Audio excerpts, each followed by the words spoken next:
Sekarang lu waktu jadi Gojek, kalau gue lihat tampilannya dia jadi Gojek pakai jaket, iya, cek, ya kan? Pakai celana panjang, iya, cek. Pakai kerudung, iya, cek. Padahal Facebooknya dia kalau nggak salah fotonya bukan pakai foto kerudungan, gue lupa. Nggak tahu itu foto asli bukan, gue nggak tahu ya, karena gue nggak nimpalin apa gimana.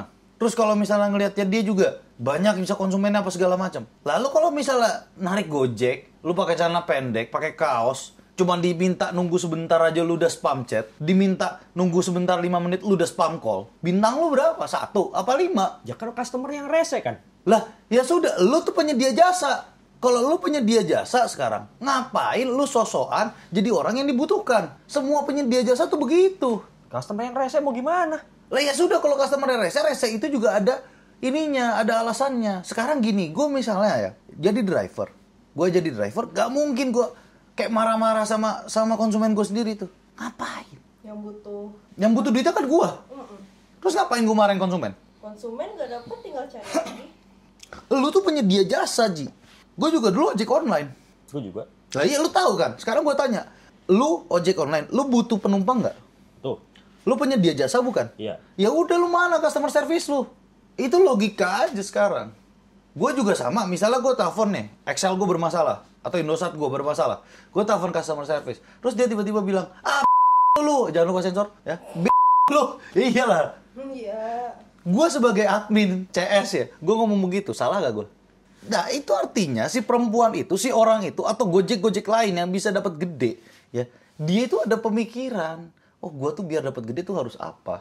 Itu namanya kerja cerdas bukan? Pertama, tidak diam di tempat. Kedua, tahu tempat-tempat yang biasa rame. Dasar teori lagi kan? Ketiga, dia tahu cara melayani konsumen seperti apa. Benar. Dasar teori lagi kan? Lah kalau misalnya masih ada yang gagal, apa namanya kalau dia bukan tidak cerdas kerjanya? Dia cuma kerja keras doang. Tapi apa emang segampang itu orang buat switching karir kalau misalnya di bidang ojek online nih, misalnya wah ini kurang nggak bonafit nih, gue mesti switch karir gitu. Emang gampang apa? Segampang lu goreng telur balik telapak tangan gitu. Kan semua butuh waktu, sementara kebutuhan terus mendesak. Yang bilang nggak butuh waktu siapa? Ya terus lu menyiasatinya tuh gimana gitu loh. Kebutuhan mendesak segala macam lalala ya kan. Gue bilang ya, buat dapat financial freedom, bukan buat hidup. Kalau lu cuma mau barely living, hampir semua pekerjaan itu bisa dapat. Lu udah ngerasain kan jadi ojek online? Iya. Yang kemarin demo, ya ojek online kan yang kemarin demo. Iya. 205 tuh. Ya, mereka nuntut segala macam. Sekarang pertanyaan gue simpel. Dari demo-demo yang itu, yang terjadi itu, ada berapa banyak tuntutan yang masuk akal? Pernah kepikiran nggak sama lu? Lu kan ojek online, lah buktinya ternyata masih banyak ojek online yang dapetnya masih bagus. Kenapa lu tidak termasuk yang bagus? Kan pertanyaannya ke sana, Ji. Nah sekarang lu bilang kebutuhan mendesak lah segala macam. Betul. Tapi kalau cuman mau barely living, cuman buat diri lu sendiri, ya hampir semua pekerjaan itu bisa. Yang penting balik lagi, lu kerjanya kerja cerdas. Sekarang pertanyaan gua, ya, apa yang bikin, balik lagi nih, kesempatan apa yang orang lain gak punya, gue punya. Selain itu apa? Kalau orang sama kayak lu dapat akses sekolah segala macam mah enak kali ya mikirnya kenceng. Lu kata orang bisa sekolah semuanya. Orang tuh di sana di luar sana buat sekolah aja effort lu anjir. Orang di luar sana sekolah itu effort. Ya kan? Oke. Tapi informasi itu gak terbatas, Ji.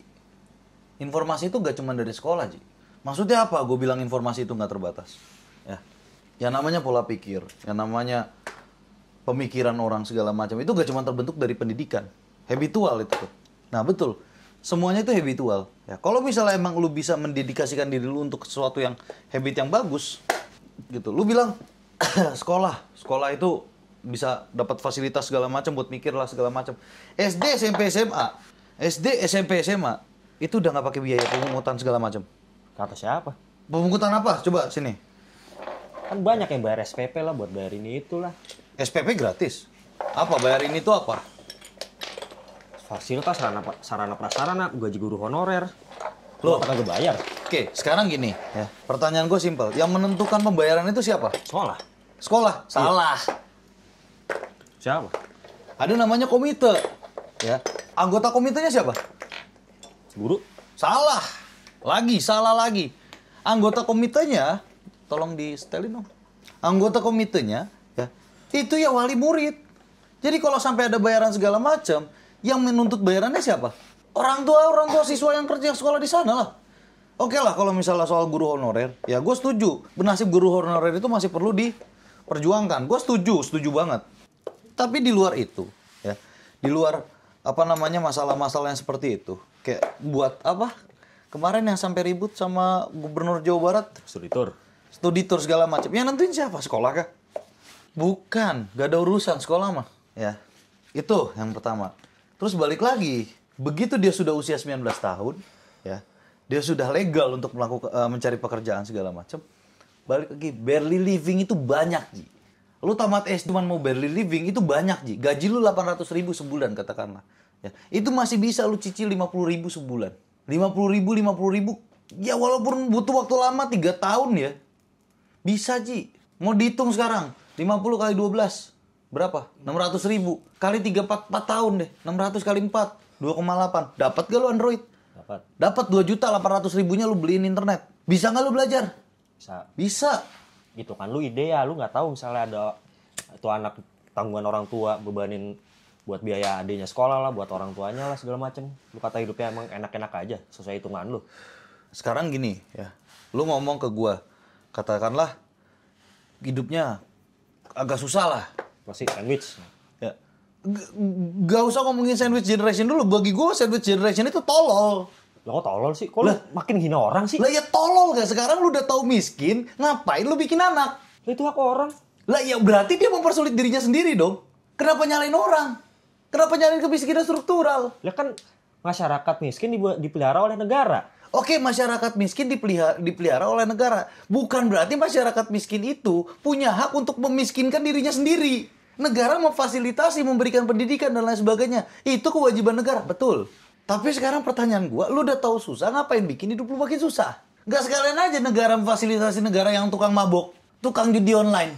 Bedanya apa? Oh beda, yang satunya legal, yang satunya tidak legal. Oke, betul. Kata, gak juga sih. Usia di atas 21 tahun udah boleh minum alkohol belum sih? Udah. Bedanya apa dengan memelihara pemabok, ya tukang mabok? Gua nggak bilang tukang mabok yang kemudian rusuh ya, berantem sana sini, enggak. Dia cuma diem di kamar minum sampai buta. Ada kan? Ada nggak? Ada nggak? Ada. Lu udah tahu miskin, lu ngapain punya anak? Woi, kejauhan. Iya. Emosi dia. Emosi banget. Emosi dia. Bara-bara. Coba dipikir. Gak usah ngomongin generasi sandwich dulu, gue skip. Tapi kalau misalnya lu ngomongin, ya, siapa tahu hidupnya susah, orang tuanya susah segala macam. Oke, pertanyaannya, satu, bapaknya kemana? Bisa jadi bapaknya udah meninggal segala macam, ibunya sakit segala macam. Oke, yo, bisa. Sekarang ditanya lagi, keluarga yang lainnya kemana? Bisa jadi dia tinggal sebatang kara dan lain sebagainya. Oke, betul. Ada namanya dinsos. Bayar. Dinsos bayar. Dinsos itu kalau misalnya ada kartu keluarga miskin nggak bayar. Tinggal lu mau kagak ngurus itu ke RT RW lu. Yang PKH itu. Iya. Yang dipakai orang ngaku miskin. Nah kan berarti kan kesalahannya bukan di negara dong. Kemiskinan struktural itu adalah hasil kebijakan. Lah kalau ternyata hasil kebijakan itu sudah memfasilitasi orang-orang untuk hidup lebih baik, tapi ternyata disalahgunakan, yang salah siapa? Bertanya lah kenapa pengawasannya nggak ketat. Lu pertanyaan gue simpel, lu ngomongin soal pengawasan dan lain sebagainya, ya kan? SDM-nya ada nggak? Emang mereka nggak bisa gitu mengalokasikan SDM yang lain gitu kan? Banyak posisi-posisi yang menurut gue bisa di trimming gitu ya. Jadi timnya difokuskan untuk pengawasan. Lu udah pernah ke Papua belum? Belum. Oke. Lu udah pernah ke Sulawesi belum? Belum. Oke. Lu udah pernah ke Maluku? Gue cuma pernah ke Provinsi Lampung Barat. Oke. Oh, simple. Lampung Barat lu tahun berapa? 2002 sampai 2007. Oke, 2002 sampai 2007. Ya. Sebelum 2002 lu kemana? Lu di mana?